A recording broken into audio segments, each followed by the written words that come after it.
Okay, so this is the stage picture. This is Wingfoot, and this is one thing. Tillinghast, Albert Tillinghast, one of the next bombastic, wild golf course architects of the Great Depression and the Roaring '20s, used to love to find a great big tree in the middle of the site, sit under it, and watch construction. So this is something that I picked. This might have been a similar tree to what Tillinghast did when he designed Wingfoot, the top and the bottom course. So, he lived from 1874 to 1942. Tilly the Terror, the most eccentric characteristic character of the Golden Age. He had a chauffeur and was driven around in a Rolls Royce. His father was very rich. He didn't know what he wanted to do. He kind of lived off family money until he was able to do the golf course Shawnee-on-the-Delaware.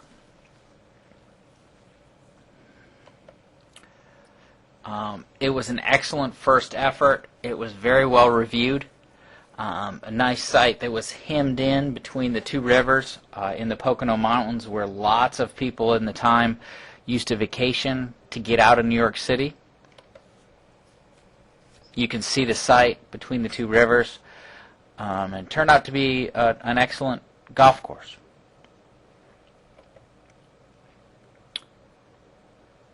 So, at the age of 32, after living off of the family rubber money, he decided this is what he was going to do. He was going to design golf courses. So he opened up an office in Manhattan. He hired a construction crew, and he started building golf courses. And this worked pretty well for him for a while.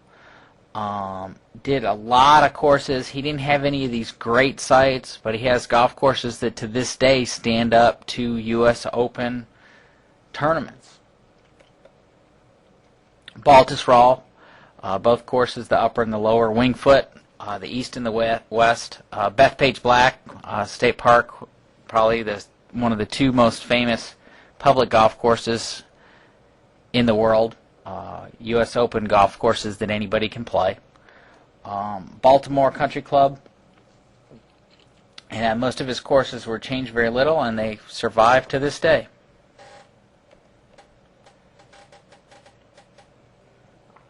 There's an old picture of Wingfoot. One of the cool things about Wingfoot, and we've had a couple interns go up there, the topography is probably 30 feet of elevation change on the site, but it happens a lot. So there's a lot of high to low to high, and this is even around the green, and you can see these shots hit up to these great big oaks.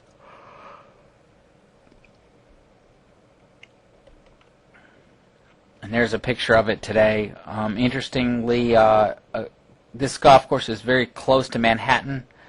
Quite a few members were lost in the World Trade Center bombing, so they still have their flag at half-mast, and going to keep it there as long as they want. Interesting bunkering. I thought this in the winter, and I came in the early spring. You can see that they had black PVC piping around the edging, which makes for a nice edge of the bunkers. They spend lots and lots of money to get these white flashed bunkers and to get that look.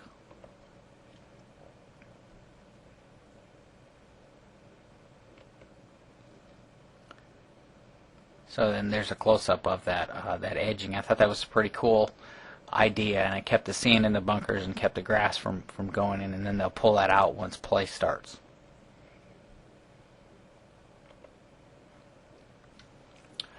Baltusrol, 575-yard par 5. You can see playing over these angled bunker mounds, bunker pits. Pretty good hazard. And here is the world-famous Bethpage Black, or the morning before. So these guys all got there early in the morning or slept in their car. I went and did it. Quite an event. It's tough to play golf when you slept in a car. This golf course is brutal. It's long, it's narrow, it's tough. Some pros couldn't even reach the fairway on some of the holes. So this is Tiger Woods' famous victory, and Phil Mickelson's charge just endeared them to the New York crowd. Don't try to play this golf course on Monday when the country clubs are closed. People know a good golf course and search it out. So once you get your tee time, there's not a lot to do. So side of the 2002 Open, this putting green gets a great workout. And then there's one of the par 3s, the 17th at Bethpage. Some controversy, some people think that the greens were not designed by Tillinghast there. The bunkering and the routing definitely was, but the greens are pretty flat and not as characteristic of some of his other golf courses, Baltusrol and Wingfoot, that have a lot more movement in the greens. There's the 18th hole. This has been redone by Reese Jones, but you can see very, very narrow fairways, and then all of the holes have this heavy rough in the front, so you can't roll the ball up on these greens. So it's very difficult. Most of them are, for me, were 3-wood 5-iron wedge on most of the par 4s. Too long to really try to go and hold a long wood into these greens. So very, very difficult, very tiring. There's no carts allowed on this golf course, so walking is the order of the day, and it's quite a bit of play. One of the things, I played in the first group, and about by the 6th hole, I was finding golf balls everywhere. It's like, what's going on? And think about it. Well, people play, people sign up and play. They go off as late as they can. So by the 6th hole, people were out there in the dark. So it must be pretty interesting at night. People losing a lot of balls and playing. So Chris Courier and his crew get their work done in the morning and get out of there. One thing that happened is he made quite a bit of money, but he spent a lot of it on his Rolls-Royce and his construction company. So when the Depression happened, he had a lot of money owed to him and his construction crews, and that just went away. So he really became a pauper. He became a disgruntled man. He had to sell his family's furniture, basically, at an antique shop in Beverly Hills. And in 1974, 4 of the USGA championships were held on his course, and there was an article that called him Archie Tillinghast. So he kind of lost his fame, and now he's come back into fame, but definitely an architect that you should watch and study and try to get to see any of the golf courses you can of his.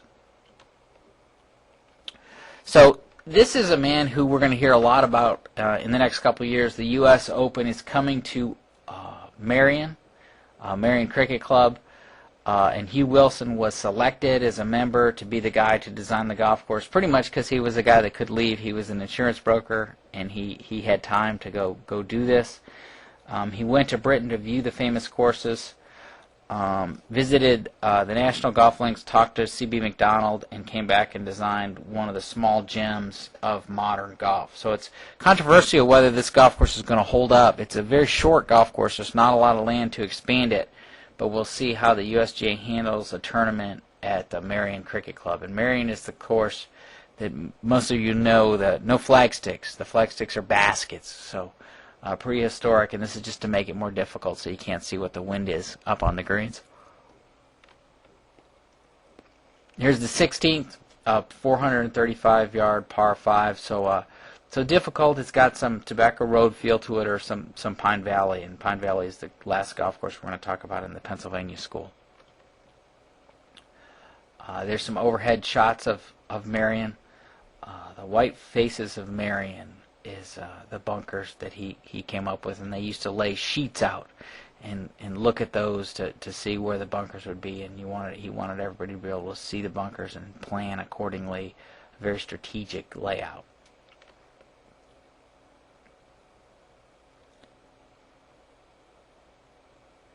He got help from some of the famous architects of the day. It starts with 2 par 3s, so this is kind of interesting, and then finishes with the quarry holes. So this is going to be a really fun one to watch. 120 visible bunkers, the white faces of Merion, as they're called. And there's the 18th hole, and there's the famous wicker basket. Interestingly enough, Sea Island, Georgia does the same thing. They have wicker baskets also instead of flags. Joe Valentine, one of our second famous golf course superintendents, was the superintendent at Merion for quite a while. He's the one that discovered Merion, Kentucky bluegrass. And this is a grass, striped smut, got into the bluegrass and got all the bluegrass all over the Northeast was getting this disease, and they noticed there was one small spot of grass that wasn't getting it. Joe Valentine took it up to the U.S. Department of Agriculture, and they bred it, and it became Merion, Kentucky bluegrass. Everybody planted it. Unfortunately, the disease mutated and killed all the Merion, so it's been an ongoing battle. This is a disease we still have. Some of the cheaper Kentucky bluegrass that produce a lot of seed still get the striped smut, but the newer cultivars seem to not get it for a while, so they breed that out of there.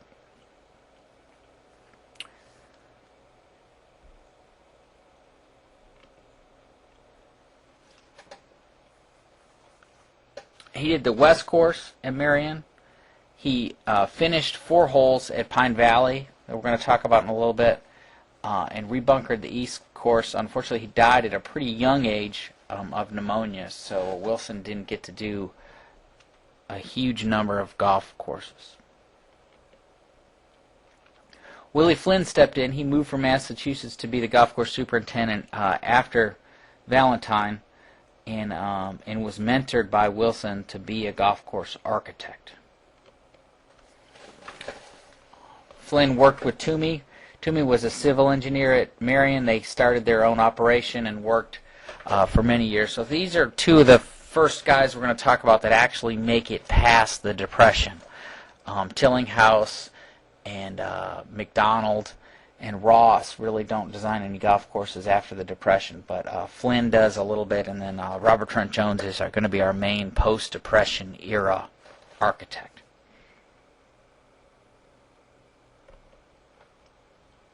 Flynn and Toomey do Philadelphia Country Club, redo Shinnecock, Country Club of Brookline. The Homestead is the Cascades course is a course you can see, very difficult course at Homestead, owned by Club Corps up until they sold everything. Cherry Hill in Denver, and then the Merion stuff after Wilson died.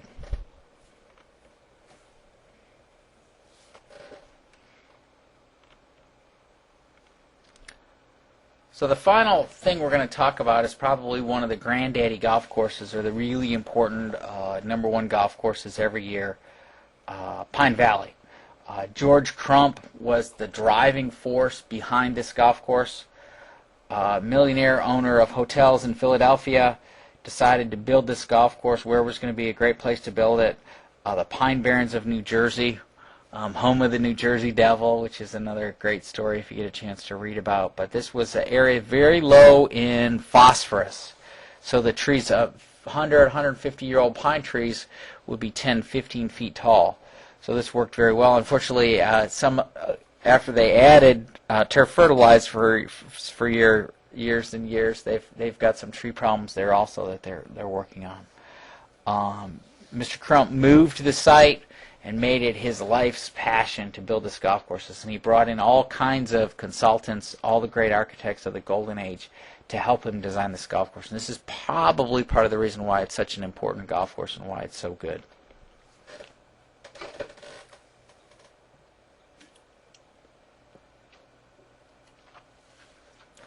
You can see massive areas of sand, playable areas of turf, almost shot golf, and then island greens. So very interesting layout. Said to be one of the most difficult, Hell's Half Acre. But in my mind, these pictures remind me of early Tobacco Road stuff. Tobacco Road's starting to suffer some of the problems of Pine Valley. The trees are just getting big. Originally, this site, remember, these trees were only 5 to 10 feet tall, but as the fertilizer moves from the fairways into these areas, the trees started to grow and get in the way of the golf. Colt walked the site. It had a lot of similarities to Sunningdale.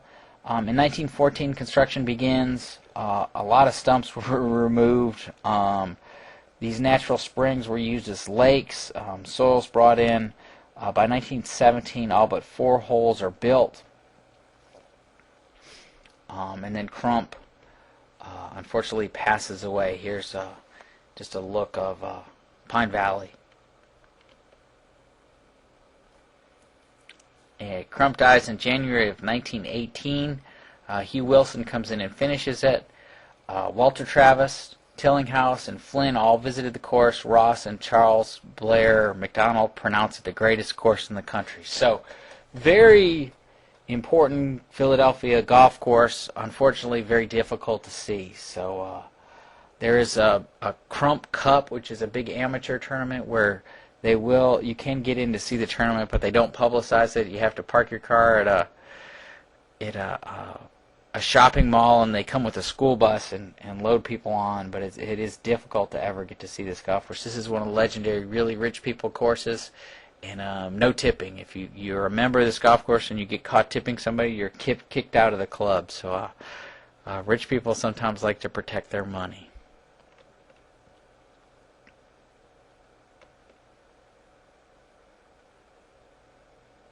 Just more Pine Valley pictures. And this is, they say Tillinghast did this. This is Hell's half acre. So, reminds me quite a bit of Tobacco Road. Islands of playable turf. Here's one of the island greens. Very difficult. The highest slope of any golf course rated by the USGA. And what a slope tells you is how many strokes a scratch player has to give an 18-hole player. So this golf course plays much difficult for the 18-hole player than it does for the scratch player.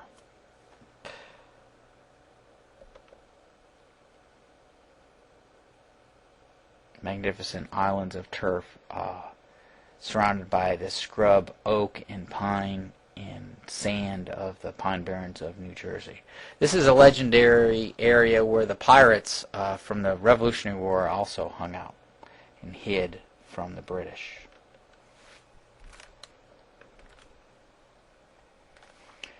So, I think the reason this golf course is so good is in the Philadelphia school is these people talked and they worked together. Colt surveyed the golf course. Allison partnered with Colt. Walter Travis talked with Crump. Tillinghast advised Crump. Hugh Wilson completed the golf course after Thompson's death. And Perry Maxwell recontoured the greens in 1933. And we're going to talk about Perry later when we talk about the Depression and when we talk about Augusta. So the continuation of the Pennsylvania school through his uncle George Fazio. George Fazio was the pro at Pine Valley. Comes Tom Fazio, and here's a picture of Tom Fazio on one of his most recent designs, Hazen Tree, where our graduate Craig DeJong is the superintendent up there. And Tom Fazio does a lot of the things of the Pennsylvania school. He's a proponent of the master pit, and the master pit is a bunker that you have to hit the ball over. And Ross did not do master pits, and Fazio does a lot of master pits. So the difference between Pinehurst number 8 and Forest Creek, Pinehurst number 8 has no master pits, and Forest Creek has about 8 or 9 aside. So both designed by the same man, but one in the school of Ross and one in the Pennsylvania school, very different. I think this is interesting. This is Tom Fazio and his designers, and they put on quite a dog and pony show when they open a club. So these are the members on opening day, and it was nice enough for Craig to invite me up there. And there's Tom Fazio, Tom Mortzoff, and some of the other designers. So these guys are all showmen and can hit the round ball and play pretty well also. There's Craig. Very proud of Craig and his superintendents up there. There's Tom Fazio shaking his hand. So Craig grew that golf course in and did a magnificent job. Fazio Golf Course right up there by the lake in Raleigh.